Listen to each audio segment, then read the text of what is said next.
If you have heard of Flashback, then you must be familiar with the internet's home for awful vinyl.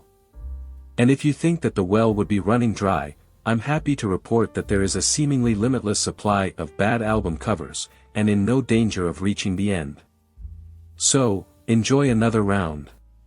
Let's journey back to the 1960s and 1970s, a time when vinyl records were at their peak, and album covers were a crucial part of the music experience.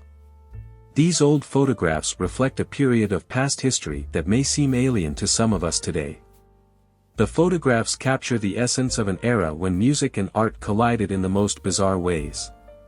Take for instance the album cover of Jimmy Fontana's Non Te Na Anar from 1963. The bondage cover may seem shocking today, but it was a different time with different cultural norms. The title of the album means, "Don't Go," and perhaps that explains the cover, but it still leaves many of us scratching our heads in confusion. Moving on to another cover, we find an image that is beyond creepy.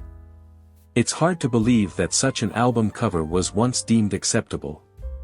And then there's the cover that raises questions about consent and comfort, leaving us wondering what kind of message was being conveyed. The 1970s were a time of experimentation and artistic expression, but some album covers took it a bit too far. The images of women being abducted and molested on album covers are disturbing and raise serious questions about the values of that era.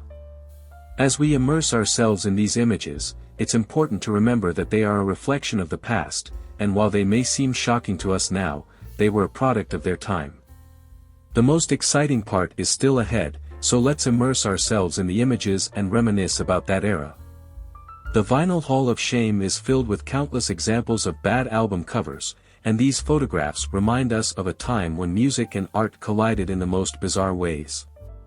Let's take a moment to savor history through these photos and appreciate the journey that they take us on.